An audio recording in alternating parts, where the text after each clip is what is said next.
बंदो गुरुपद कंज कृपा सिंधु नरे रूप हरि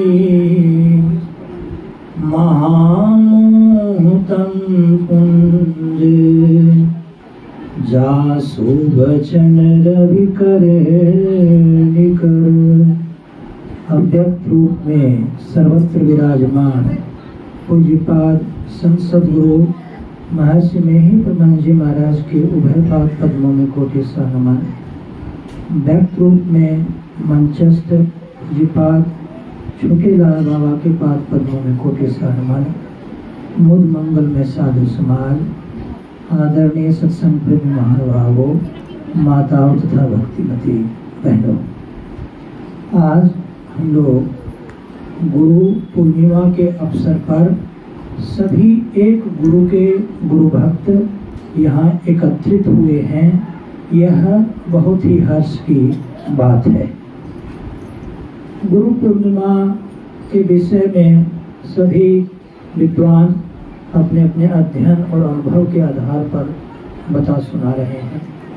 हम भी थोड़ा सा अध्ययन के आधार पर और थोड़ा सा अनुभव के आधार पर आपके समक्ष अपनी बात रखेंगे। आज मैं गुरु पूर्णिमा के बारे में पढ़ रहा था। आज आषाढ़ मास का पूर्णिमा है। आज आषाढ़ मास समाप्त हो जाएगा। इसके बाद कल से सावन आएगा और कल से सभी साधु महात्मा 4 महीना तक एक जगह स्थिर होकर चातुर्मास करेंगे। ऐसा नियम है। चातुर्मास में ये भी हमने पढ़ा कि जगह बदलने का नहीं है, एक जगह स्थिर रहकर करने की बात है। ये गुरु पूर्णिमा जैनी लोग मनाते हैं, बौद्ध लोग मनाते हैं और सिख में तो 10 गुरु की बहुत प्रधानता है। ये तो कुछ अध्ययन के आधार पर मैंने आपको कुछ कहा। फिर बाहर के देशों में मेरे से संपर्क में लगभग विश्व के लगभग 200-250 देश रहते हैं। तो वहाँ जो मैंने व्यवहारिक में देखा, वहाँ अपना धर्म कैसा चल रहा है। बहुत सारे क्रिश्चियन ऐसे हैं विदेशों में जो हमारे से संपर्क में रहते हैं हमेशा, जो कि हिंदू धर्म को मानते हैं, पूजा हिंदू धर्म की करते हैं। बहुत सारे क्रिश्चियन ऐसे हैं जो हिंदू धर्म को नहीं मानते और इसके त्योहार को भी नहीं जानते, ऐसे भी हैं। जैसे वाशिंगटन डीसी, जहां अमेरिका के राष्ट्रपति बैठते हैं, वहां अफ्रीकों का एक संगठन है। उसका नाम मेरे पास है, याद नहीं है, आपको जुड़ेंगे तो मैं जोड़ दूंगा उससे। तो अफ्रीकी लोग वो कांगो सेंट्रल अफ्रीका से आके आए हैं, कांगो शहर से। तो उनका एक छोटा सा संगठन है क्रिश्चियन का। अब संगठन तो छोटा ही है, 100 व्यक्तियों का वाशिंगटन डीसी में है, लेकिन जहां अमेरिकी राष्ट्रपति बैठते हैं ठीक उससे 15 मिनट की कार की डिस्टेंस पर है, इसलिए उसका कुछ महत्व बढ़ जाता है, क्योंकि जहां राष्ट्रपति जी बैठे वहां बैठ गए। अब उनके यहाँ का मैंने क्या देखा कि वो बाइबल की पंक्तियों में जो जो बातें कह दी जाती है उस पर उसके सार को ग्रहण नहीं कर करके खाली पंक्ति पर वो कहते हैं कि बाइबल में लिखा है कि मांस मछली अंडा खाना चाहिए और जीव जंतु मनुष्य के आहार के लिए बनाए गए हैं, इसलिए हम लोग खाएंगे। हम उसको बार बार निवेदन किए, मैंने आपसे दोस्ती की, अगर मेरा ये कहना मानेंगे कि मांस मछली नहीं खाएंगे तो मैं दोस्ती बढ़ाऊंगा, नहीं तो फिर दोस्ती तोड़ दूंगा। नहीं तैयार हुए। उन्होंने कहा बाइबल में लिखा है कि मनुष्य को खाने के लिए जीव जंतु इत्यादि बनाए गए हैं। अब देखिए, वो एक अलग परंपरा चल रही है उसी जगह पर। ये तो कुछ क्रिश्चियन की बात मैं कहा। दूसरे क्रिश्चियन ऐसे भी हैं, जैसे कि कंबोडिया कंबोडिया नहीं, लेकिन नाम वेनेजुएला के पास एक देश है, थोड़ा सा मैं नाम दिमाग से उतर गया। वहाँ हमारे एक दोस्त हैं, उनको अमेरिका का शंकराचार्य कहा जाता है। वो हैं तो क्रिश्चियन पैदाइशी, स्पेनिश भाषा बोलते हैं, उनका पारिवारिक जीवन भी है, परंतु वो पूर्ण रूप से हिंदू हैं और हिंदुइज्म की सब बात को मानते हैं। हिंदू तो जैसे कुछ लोग यहाँ लिख रहे थे कि बौद्ध हैं, जैन हैं और फिर सिख लोग हैं, ये लोग गुरु पूर्णिमा मनाते हैं, लेकिन ऐसी बात नहीं है। कैलिफोर्निया शहर में सैन फ्रांसिस्को के पास एक माता जी हैं, दर्शन विभाग से पढ़ी लिखी हैं, प्रोफेसर भी हैं, उनका नाम है प्रतिभा ग्रैमैन। तो वो 80 वर्ष की महिला है, अपने से कार चला के अभी भी जो वहाँ का मेडिटेशन सेंटर है वहाँ जाती है, पूर्ण शाकाहार व्रत का पालन करती है और सारे हिंदू देवी देवताओं को मानती है। तो इससे ये हम कहना चाहते थे कि क्रिश्चियनिज्म में भी, ईसाईवाद में भी हम लोगों का धर्म, जिनको कुछ अच्छा लगा, जिनको इसमें शांति मिली, पैदाइशी उनकी क्रिश्चियनिटी में है, क्रिश्चियन धर्म में है, लेकिन वो मान रहे हैं हिंदुइज्म को मानते हैं। और केवल मानते ही नहीं है, उसको जीते भी हैं। मानने वाले तो बहुत लोग ऊपर ऊपर मानते हैं, लेकिन परंतु उसको जीते नहीं है, वो व्यवहार में जीते। बोला कि हमने 40 वर्ष तक मांस मछली अंडा नहीं खाया। तो ये अपने धर्म का प्रभाव है। कुछ लोगों को ये धर्म जो विदेशों में कुछ समझ में आया तो उन्होंने इस धर्म को स्वीकार किया, हम लोगों के धर्म को स्वीकार किया।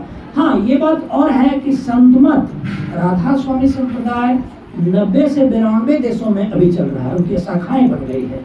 लेकिन हम लोगों का ये क्या कहिए कि किसी ने इस पर काम नहीं किया। हम लोग की संस्थाएं भारत में हैं, नेपाल में 74 आश्रम है हम लोगों के, कैलिफोर्निया में 2 आश्रम है और तीसरा बनने वाला है, अभी बना नहीं है। तो ज़्यादा 3 होगा, तो 3 देश तक हम लोग हैं। यही ज्ञान, जो ज्ञान हम लोग करते हैं और करवाते हैं, दृष्टि योग और सूरत सतयोग, राधा स्वामी 92 देशों में करा रहे हैं ये काम। तो मेरे समझ से सभी विद्वानों ने अपने अपने हिसाब से गुरु महाराज की वाणी को समझा है। तो उसी तरह से मेरी भी कुछ अलग समझ है। जैसे जितने मनुष्य तन धारी हैं, प्रभु भक्ति कर सकते सभी, है ना। तो जितने मनुष्य तनधारी हैं उसमें 8 अरब जनसंख्या जो पूरी धरती लोक की होगी, सबको कराया जा सकता है। पूरी धरती लोक की जनसंख्या लगभग 8 अरब है, 8 अरब से कुछ कम है पूरी धरती लोक की जनसंख्या। तो होता है कि जैसे कि बुद्धिज्म विकसित हुआ, बौद्धवाद बढ़ा, अपने उत्तरोत्तर विद्वानों के द्वारा उसकी अलग अलग व्याख्या प्रस्तुत की गई।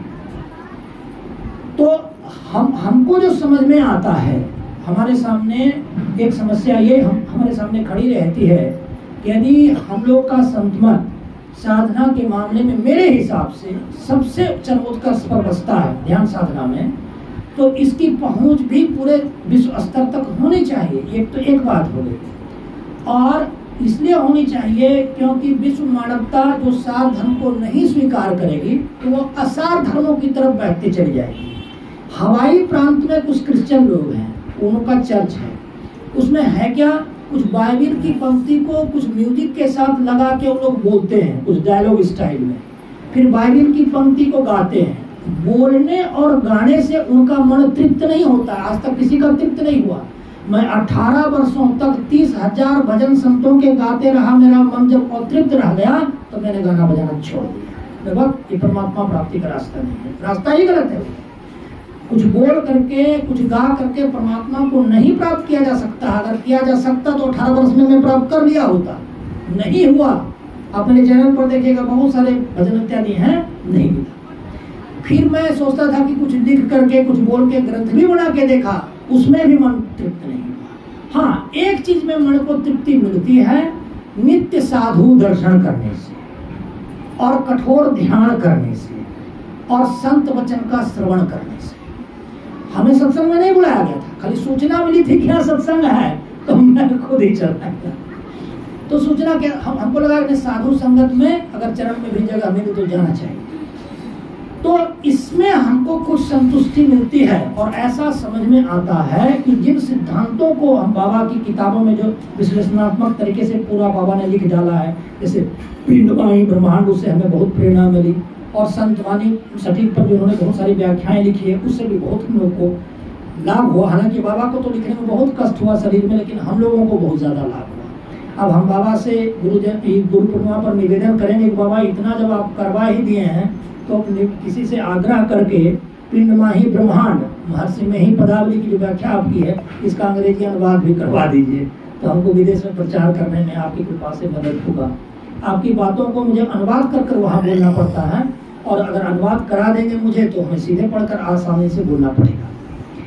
तो साधुओं की चिंता क्या है? साधुओं की चिंता है जो हमें दृष्टि योग, सूरत शब्द योग इत्यादि करने को कहे गए हैं, इसको जितना ताकत से, जितनी लगन से हो सके इसको हम करें। फिर दूसरा एक है कि जैसे गृहस्थों का एक वंश परंपरा होती है, साधुओं का एक शिष्य परंपरा होती है, तो हमारे शिष्य इत्यादि भी इस ध्यान साधना को करें। जैसे घर में आपका बच्चा होता है, बच्चे को बच्चा होता है तो घर अच्छा लगता है, वैसे साधु महात्मा के शिष्य इत्यादि होते हैं जो ध्यान धर्म को चलाते हैं, तो उसको अच्छा लगता है, वो शिष्य परंपरा चल रहा है। तो हमको भी बहुत इच्छा होती है कि जैसे बाबा जैसे महापुरुष हम लोग को चरण में ले लेते हैं, लगा लेते हैं, लेकिन सभी लोग नहीं ऐसे होते हैं। आप जाइए दूसरे संप्रदाय के महात्मा में आपसे बात करना नहीं चाहेंगे।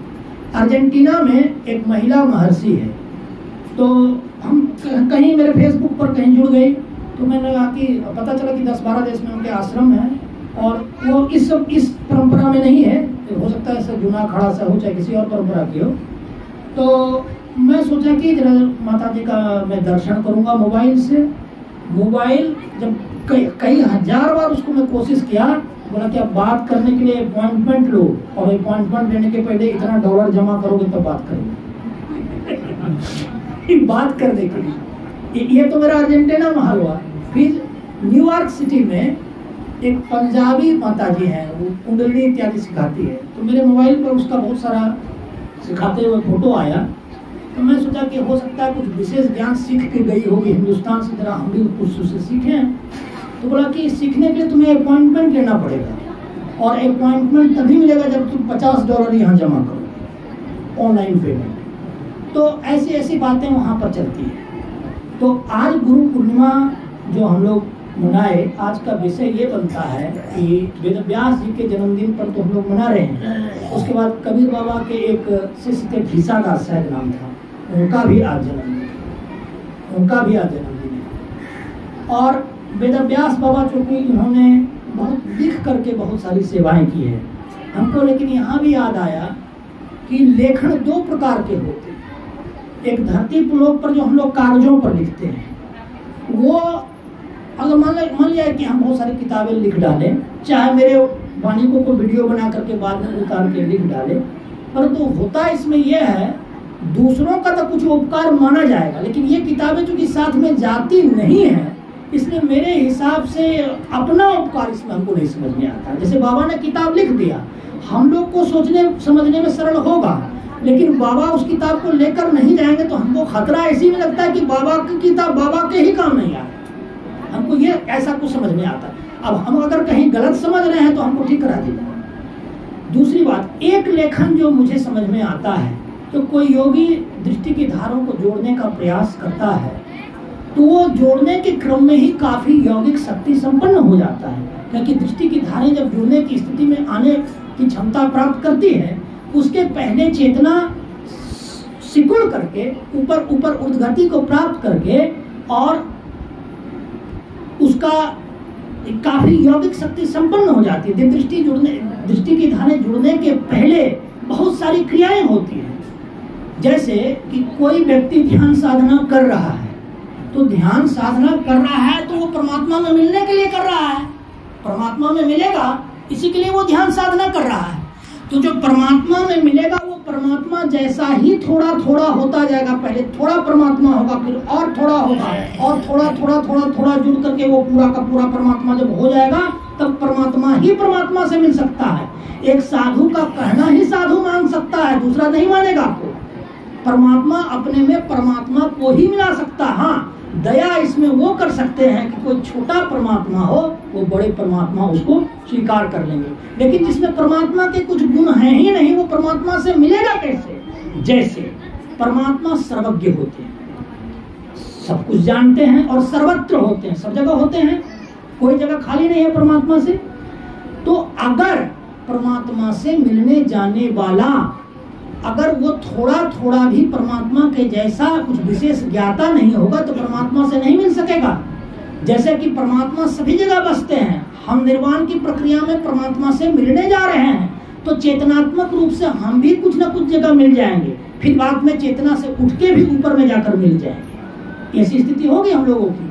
तो जो परमात्मा होने का प्रयास करता है वो क्रम में ही, जैसे कि आपका कोई लड़का है वो IAS की तैयारी कर रहा है, बाबा का आदेश है कि समय ज़्यादा हो रहा है, तो हम अब ज़्यादा नहीं बोलेंगे।